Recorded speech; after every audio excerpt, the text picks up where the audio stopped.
Well, Cisco cutting thousands of jobs this weekend. And according to layoffs.fyi, in the tech sector alone, more than 34,000 people have been laid off so far this year. That's just scraping the surface. Over 42,000 people and counting are being cut in other sectors like financial services and manufacturing, according to Reuters. For what this means for the future of workers, let's bring in Anna Tavis, New York University clinical professor of human capital management. It's good to talk to you today. It feels like we're increasingly hearing in these announcements, whether it is the tech announcements or those outside of tech, it's about efficiency, automation. I mean, is there a thread that we can point to beyond just overhiring that happened during the pandemic? Yes, Akiko. Overhiring is going to be finding the reasons for this realignment looking back. Definitely in the pandemic, there was a lot of hiring, a lot of jobs, opportunities, specifically in the tech sector. And these are the companies, as we all remember, that went remote first and were celebrating remote work. Well, looking forward, however, I think there's a whole range of new reasons why companies are making these drastic decisions and cuts.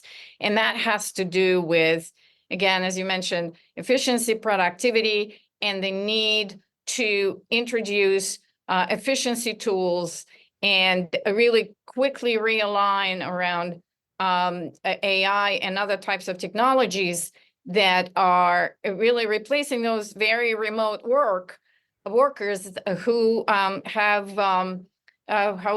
been kind of dominating the market before, because we can look internally as to what the companies are doing to execute on these layoffs, as well as externally the dynamism of a market, whether there are other opportunities for those workers to move in and get new jobs and transition into new industries.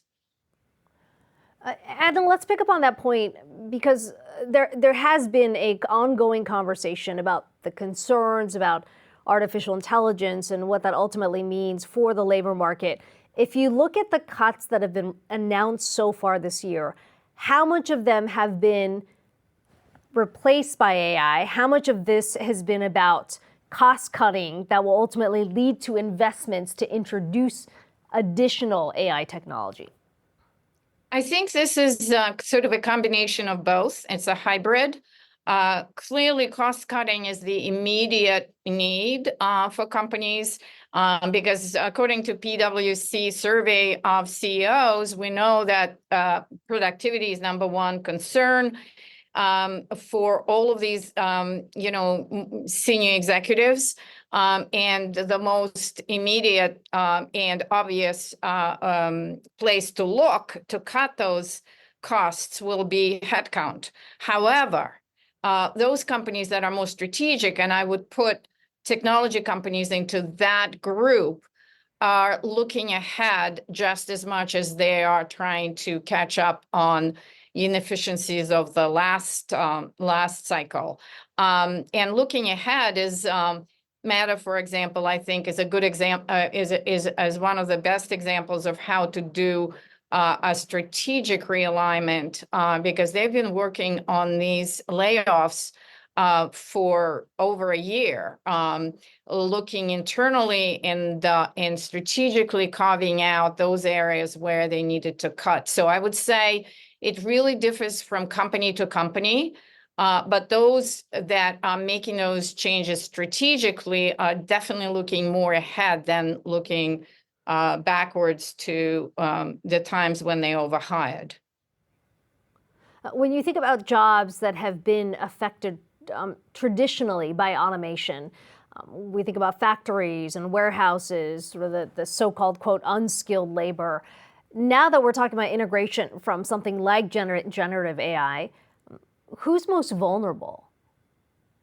I think no job is, is safe at this point in time. Even, I know there are some projects going on calculating the partial automation of CEO jobs and senior executives.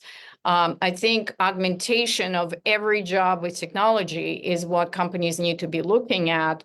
And then obviously investing in reskilling their workers. Where I think the layoffs fall short is, again, they are underestimating the amount of work that still needs to happen, and that they need to be retraining their workers, which will be a lot more cost effective than going a traditional route and laying off thousands of skilled workers and oftentimes technology workers who are, or project management, operations, those jobs that they think they're going to be able to replace with the tools, but we know that this is very short-sighted. So companies that are doing layoffs right are actually investing just as much into the reskilling of their jobs than just creating an immediate rush and the spike in through cost cutting, rather than looking strategically and transitioning their workers into the space where there's more shelf life and longevity to their skills. Anna Tavis, New York University clinical professor of human capital management. It's good to talk to you today. Thank you so much, Akiko.